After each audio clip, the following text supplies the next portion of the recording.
Գյուրջան Կասկադ, հասանելի բնակարաններ 65 ամիս մարման ժամկետով։ Իմունիտետի տաղավարում դերասան Արմեն Մարգարյանն է։ Բարի օր, Մեդիահաբի եթերում իմունիտետն է, ես ինչպես միշտ Ռոզի Ավետիսովաս, իսկ իմ տաղավարում է այսօր դերասան Արմեն Մարգարյանը, Արմեն ողջույն։ Ողջույն։ Շատ ուրախ եմ քեզ այստեղ վերջապես տեսնել։ Ես էլ եմ շատ ուրախ, որ վերջապես հայտնվել եմ քեզ մոտ հյուրի կարգավիճակում, վերջապես։ Ես կարծում եմ, ես հաճելի զրույց է սպասում եւ քեզանից մաքսիմալ անկեղծություն եմ ակնկալում։ Սիրով։ Սկսեմ առաջին այսպեսի մեծ հարցից եւ ոչ հարցից, հա։ Դու դերասան ես, հրաշալի երգում ես, բեմադրություններ ես անում,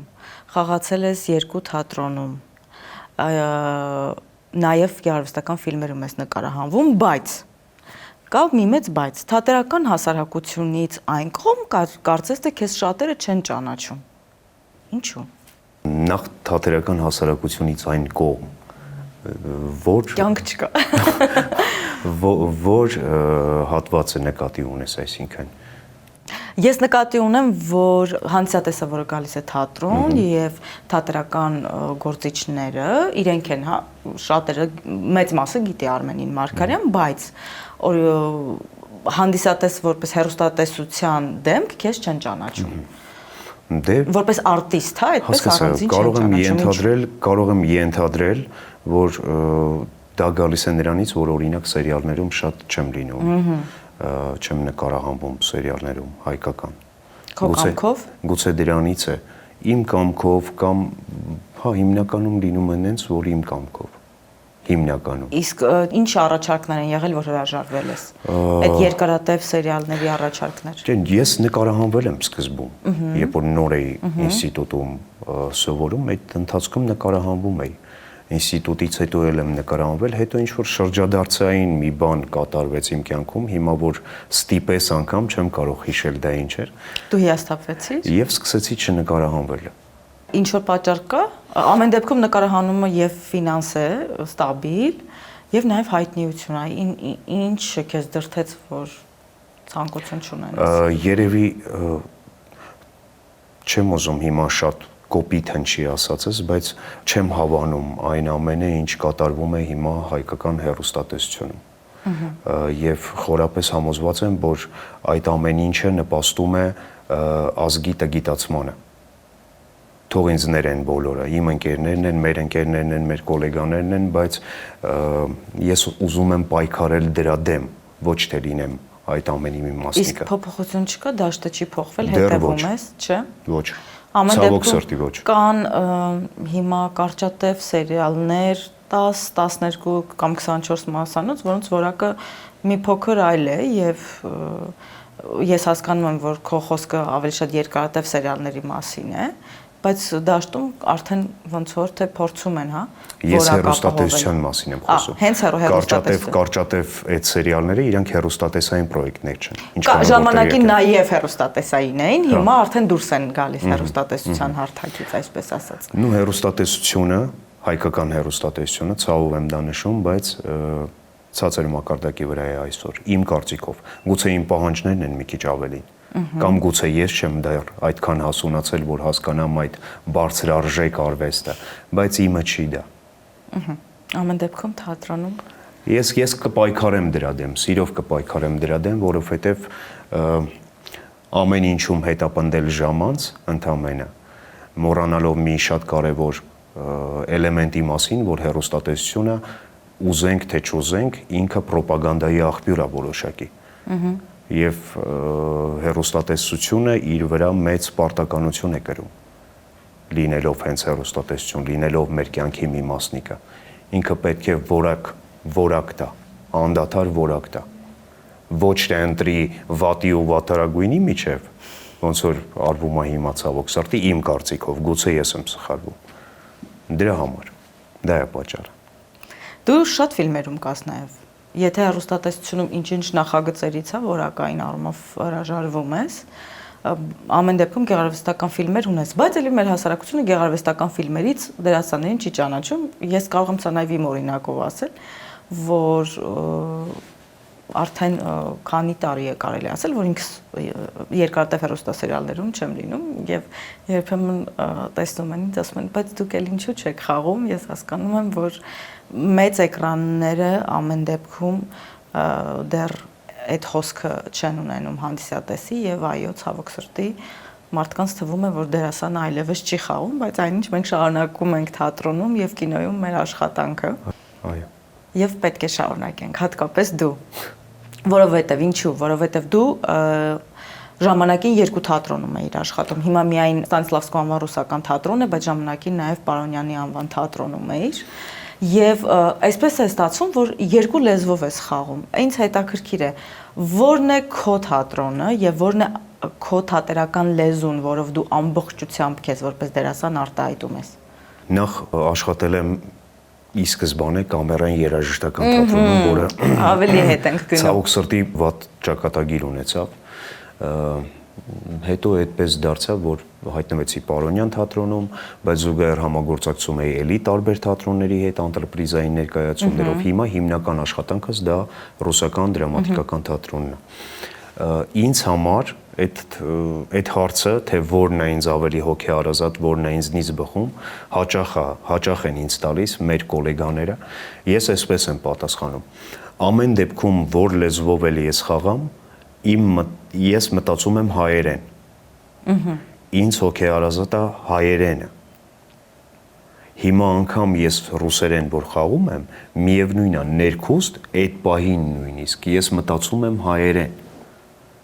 Ուղղակի երևի դա մանկուց է գալիս, որովհետև արտասահմանյան գրականությունը հիմնականում կարդացել եմ ռուսերեն լեզվով։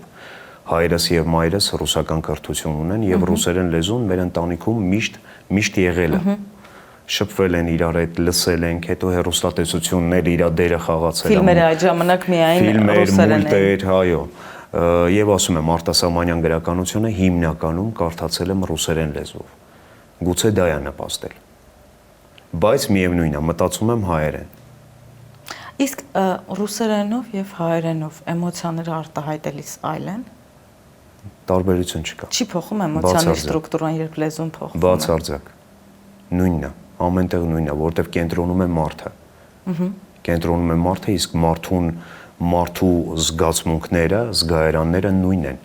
Ուզում ես Մոզամբիկում եղիր, ուզում ես Ռուսաստանում եղիր, որտեղ ուզում ես եղիր։ Նույնն է։ Դու նաև բեմադրություններ ես անում։ Եվ շատ դերասաններ կան, որ որոշակի этаպից հետո չեն թողնում դերասանի մասնագիտությունը, բայց նաև զուգահեռ սկսում են բեմադրություններ անել։ Դու ինչպես եկար դրան։ Երևի ուսանող տարիներից դա սկսեց, որովհետև մեր հարևան կուրսը, դա Գրիգոր Մկրտչյանի կուրսն էր, շատ հետաքրքիր էր լսելն այդ մարդուն։ Ու բացի դրանից նաև իմ վարպետներին եմ ես շնորհակալություն հայտնում, դա Ջեման Մարտիրոսյան, Դավիթ Հակոբյան, որոնք որևէ խոչընդոտ չհանդիսացան, ընդհակառակը իրանք եթե զգում էին ուսանողի մեջ նման հակում, նրանք ամեն կերպ օգնում էին, որպեսզի դա զարգանար քո մեջ։ Իհարկե այդ ամենին նպաստում է նաև քո ինքնակրթությունը, ինչքանով ես դու պատրաստ աշխարհն ընկալել, ինչքանով ես դու պատրաստ ջարդել քո մեջ եղած կարծրատիպերը, որպեսզի թևերիդ բացվածքն ավելի լայնացնես։ Անդադար սովորելու մոլուցքը մեծ է, գուցե դրանից է գալիս։ Ու բեմադրեցի առաջին ներկայացումը կամերային երաժշտական թատրոնում, դա մանկական երաժշտական ներկայացումն էր Գեղեցկուհին եւ հրեշը, ֆրանսիական հայտնի ժողովրդական հեքիաթի մոտիվներով։ Եվ երկար ժամանակ այդ ներկայացումը մինչև ընդհուպ, մինչև թատրոնի փակվելը մնաց խաղացանկում վաճառվում էր։ Չգիտեմ որն է դրա գրավականը։ Գուցե սիրում էին։ Ես սիրում էի այդ ներկայացումը, որովհետև իր մեջ կար այն պատրանքը։ Եվ նաև առաջինն էր։ Հա, առաջինն էր, հետո կար այն պատրանքը, որը մենք ամեն դեպքում հեքիաթի պակաս ունենք։ Եվ այդ հեքիաթային այդ պատրանքը կար այդ ներկայացման մեջ։ Դերասանների շնորհիվ էր դա փոխանցվում, երաժշտության շնորհիվ էր դա փոխանցվում, ունեինք խնդիրներ, բեմադրական խնդիրներ, կար, չգիտեմ, կարելի էր ավելի շքեղ անել, օրինակ, լինում է, չէ՞, տենց մի բան, որ անում ես մի գործ, հետո որ երկար մտածում ես, այ կարելի էր այստեղ մի քիչ այլ կերպ մեկնաբանել։ Բայց այդ ամեն ինչի հետ մեկտեղ ստեղծվել էր մի անսամբլ, որը սրտացավորեն էր վերաբերվում իր աշխատանքին, իր արած գործին, առավելևս երբ որ հանդիսատեսը երեխաներ են, գերպատասխանատու էին, բոլորը գերպատասխանատվությամբ էին զինվում, որ խաղային այդ ներկայացումը ու ասում եմ, մինչև փակվել է այդ ներկայացումը մնաց խաղացանկում։ Հիմա նաև տանիքում ես բեմադրում։ Այո։ Անսովոր բեմ է տանիքի բեմը ռեժիսորի համար, փորձա տարածք է, հա, այսպես, որին ինքը նոր է ծանոթանում եւ արտահայտչաձևերն են նաև իր համար նոր, ինչքան է փորձառու լինի։ Այնտեղ ինչպես աշխատեցիր։ Մի անգամ շփվում էի իմ լավագույն խաղընկերուհիներից մեկի հետ, Ռոզի Ավետիսովայի հետ։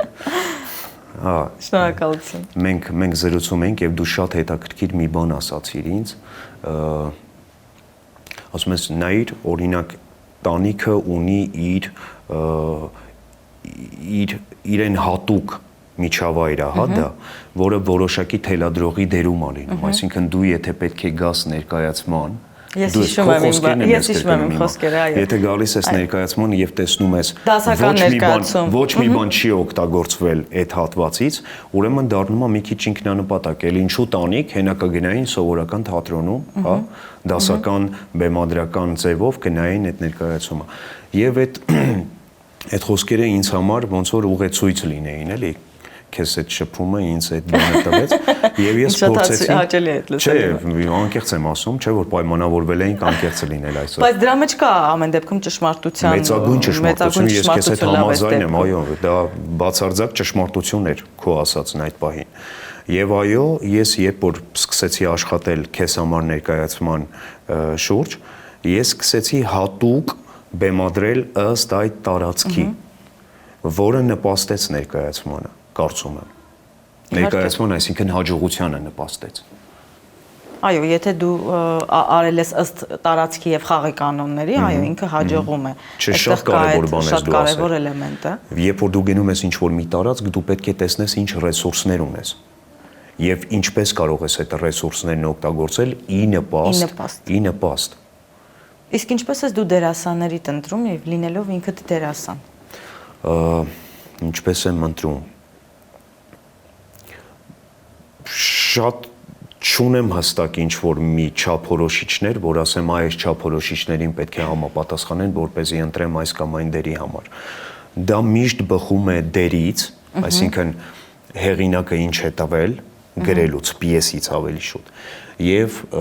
որպես բեմադրող, չէ որ դու էլ այդ պահին հանդիսանում ես համահեղինակ։ Եվ քո աշխարհայացը ոնց ես դու ուզում, ոնց ես դու պատկերացնում այդ կերպարին, ոնց նա պետք է շփվի, ոնց նա պետք է խոսի, աշխատում եմ շատ հեռու չգնալ, հիմա գուցե վատ բան եմ ասում, բայց շատ հեռու չգնալ դերասանի օրգանիկայից, այսինքն ինքը ոնց կա կյանքում։ Չնայած ինչ բեմադրության համար ես ընտրում։ Եթե օրինակի համար բեմադրում ես գրոտեսկային ինչ-որ ներկայացում, այդտեղ կարելի է կիրառել զանազան միջոցներ, ընդամենը կորզելու այն ամենը, ինչ դու ուզում ես, ինչ դու ի սկզբանե դրել ես քեզ համար, քո առջև այդ նպատակ։ Բայց երբ որ խոսքը գնում է օրինակ ինչ-որ դրամատիկ ստեղծագործության մասին կամ հոգեբանական, հա, ես շատ եմ սիրում հոգեբանական ժանրը, տրագիկոմեդիաները ավելի շուտ, հոգեբանական դրամաները, այդտեղ շատ մեծ նշանակություն եմ տալիս բուն դերասանի օրգանիկային, ոնց նա ինքը կյանքում։ Գուցե ինքը կյանքում ինչ-որ մի բան թերի է անում, բայց հենց այդ թերությունը անհրաժեշտ է ներկայացման մեջ որ լինի։ Եվ այդ թերությունը կյանքի կարող է ներկայացման մեջ որպես առավելություն դիտարկվել։ Հետաքրքիր դիտարկում է։ Իսկ ինձ հետաքրքիր է քեզ թե որպես դերասան, թե որպես ռեժիսոր, որը կլինի նախընտրելի, որ խաղընկերդ կամ դերասանդ լինի տաղանդավոր, բայց պրոբլեմատիկ, հա, ամբիցիոզ կարելի է նաև ասել, թե հակառակը, քիչ տաղանդավոր, բայց իր հետ կոմֆորտ լինի աշխատելը։ քանի որ պայմանավորվել ենք անկեղծ, ուրեմն անկեղծ։ Ռոզի, սովորաբար տաղանդավոր մարդիկ ամբիցիոզ չեն լինում։ Բացառվում է։ Մեկ լինում են։ Չեմ հանդիպել ես։ Եթե մենք նույն չափորոշիչներով ենք հիմա դիտարկում տաղանդի մասին, ես չեմ հանդիպել տաղանդավոր մարդ, որը լինի ամբիցիոզ։ Ընդհակառակը, տաղանդավոր մարդիկ շատ հաճախ որպես հենարան լինեն քեզ համար։ Բեմում, անգամ կյանքում։ Իրենց այդ շփումը մի քիչ այլ է։ Գուցե կյանքում շատ հաճախ չենք հանդիպում, ավելի շատ բեմում ենք հանդիպում, բայց անգամ երբ որ հանդիպում ենք կյանքում, դու զգում ես այդ մարդուց որոշակի էներգիա է գալիս։ Նա քեզ ինչ որ մի ոչ թե սովորեցնում է, ոչ, դրա մասին չի խոսքը, այլ նա քեզ կարողանում է ճիշտ լիցքերով լիցքավորել։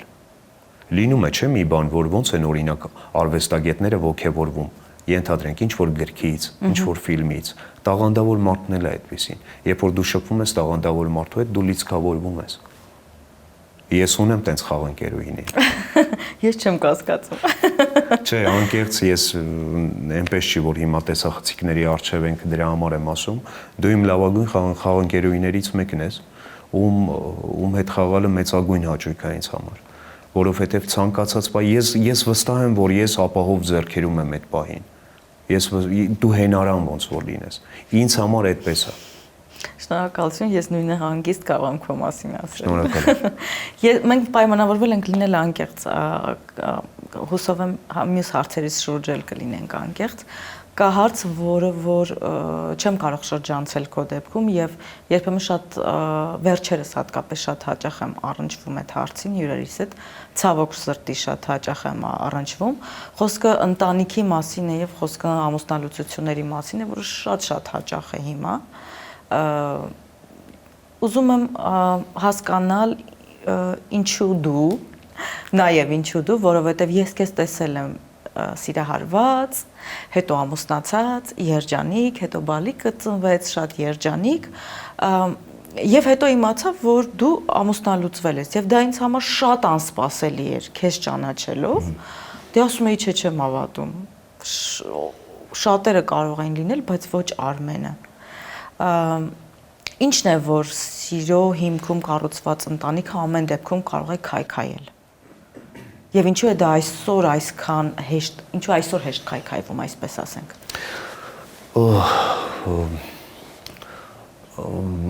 Այդ հարցը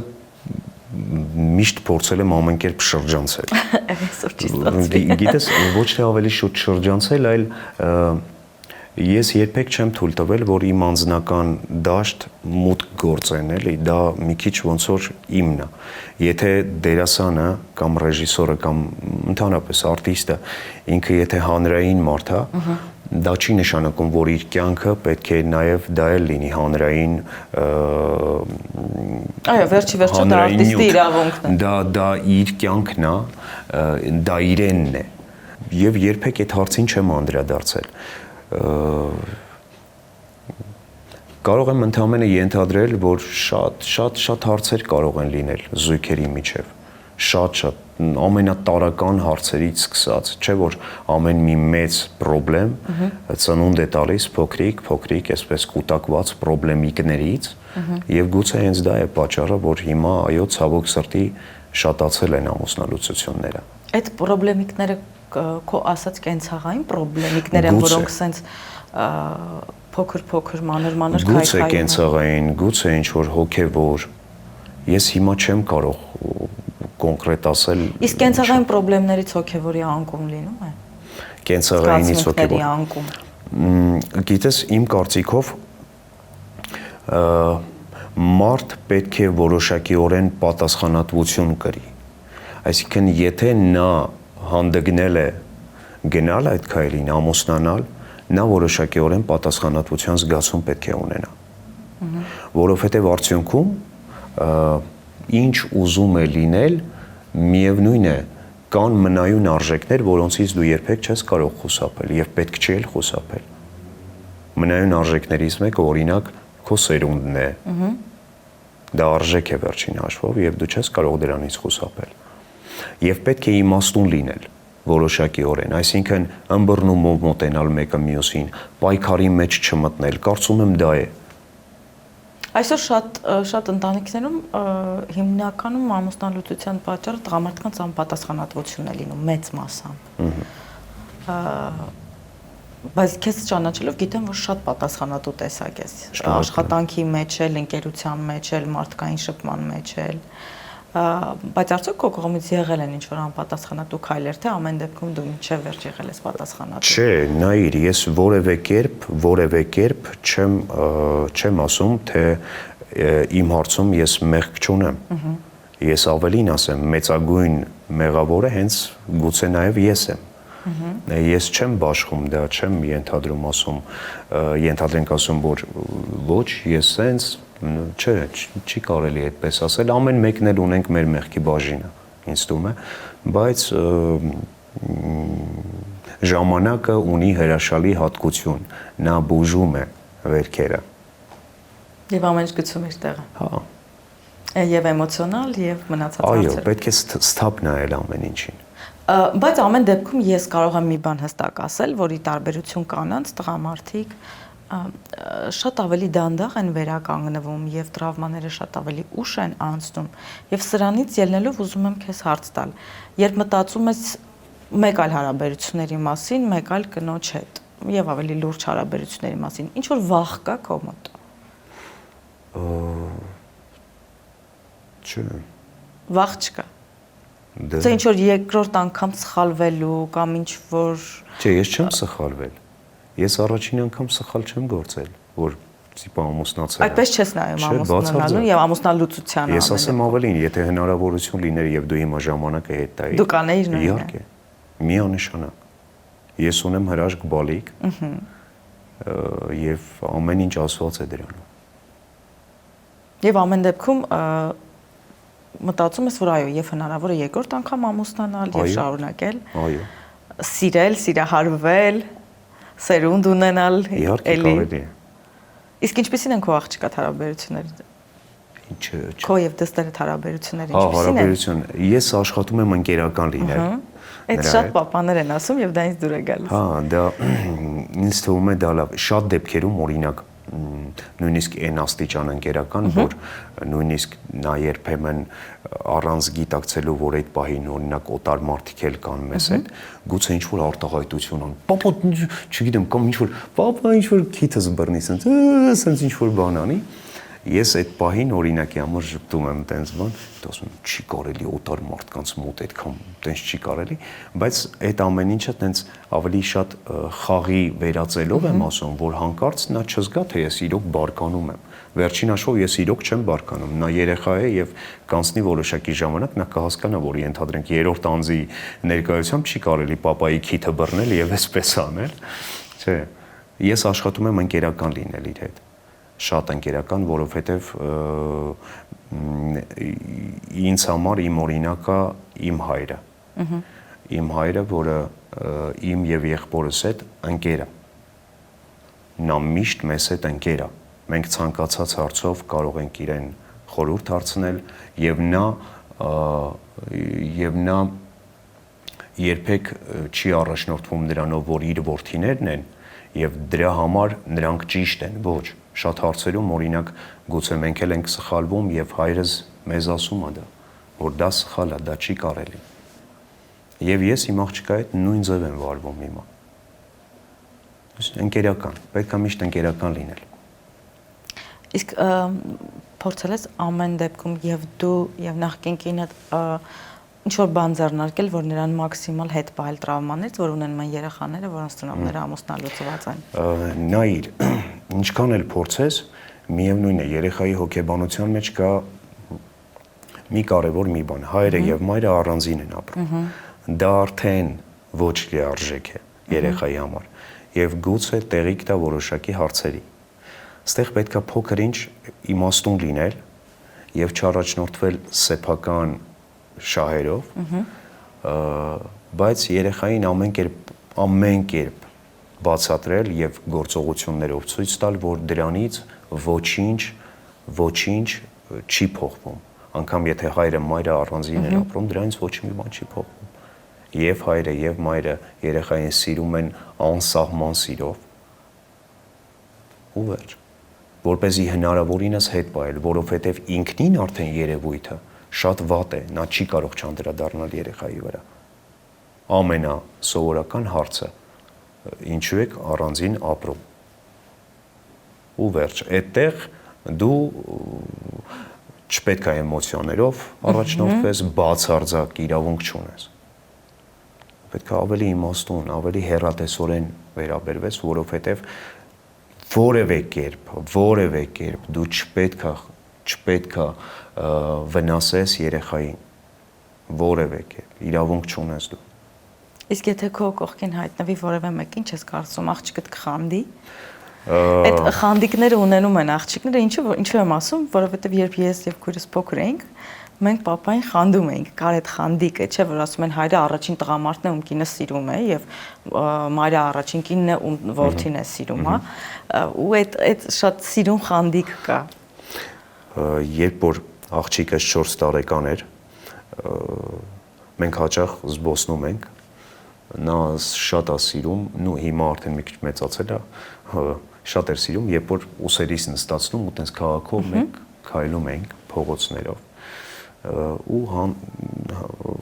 հանդիպում էի ծանոթ ընկերներիս, աղջիկ ընկերներիս, հենց վայ համբուրում էին, վայ ողջույն, ոնց եք, բան եւ այլն, դե աղջկաս տեսնում էին սոցկայքերում իմ տեղադրած նկարներով բան ու տենց ճանաչում էին, վայ Աննա ջան, ոնց ես, մենք քեզ գիտենք, գիտես բան, ինքս են ժպիտով, հա, շատ լավ, արմ լավա քեզ մոտ ամեն ինչ, ասում եմ, հա, շատ լավ, շնորհակալ եմ, դե լավ, դե հաջողություն, հաջող Բալիկ ջան, հաջող Աննա ջան, պաչիկ բան եւ այլն, ֆրոնգ մեն ինքս են ժպիտով բան, հենց ճանապարհում եկե, պապով էր, շատ լուրջ դեմքի արտահայտությամբ,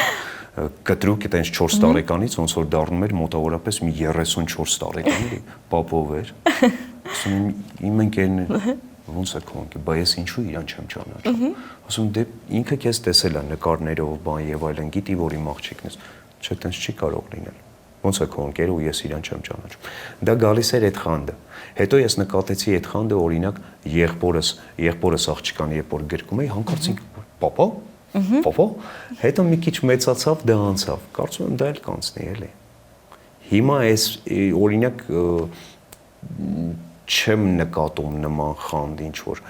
դեռ չեմ մտածել, որ ենթադրենք, եթե ստեղծեմ ընտանիք, աղջիկս ոնց դրան կվերաբերվի։ Չեմ կարծում, որ խանդով առաջնորդվի, բայց ամեն դեպքում պետք է զգուշ լինել։ Ամեն դեպքում երեխային չպետք է վնասել։ Եվ վերջին հարցս եմ քեզ ուզում տալ, որ բոլոր հյուրերիս եմ տալիս, Արմենը Մարգարյան ինչի հանդեպ immunitet չունի։ Immunitet չունեմ։ Immunitet չունեմ։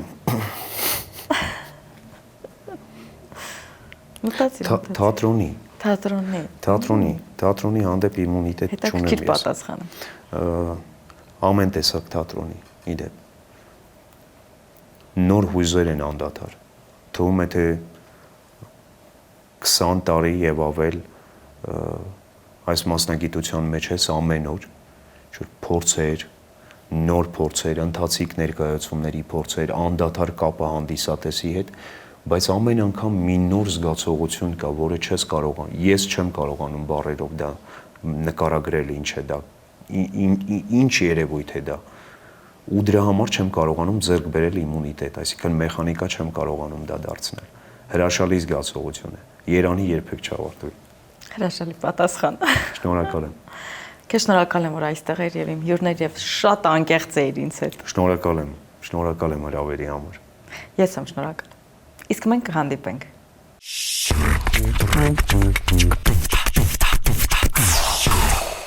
Գյուրջան Կասկադ, հասանելի բնակարաններ 65 ամիս մարման ժամկետով։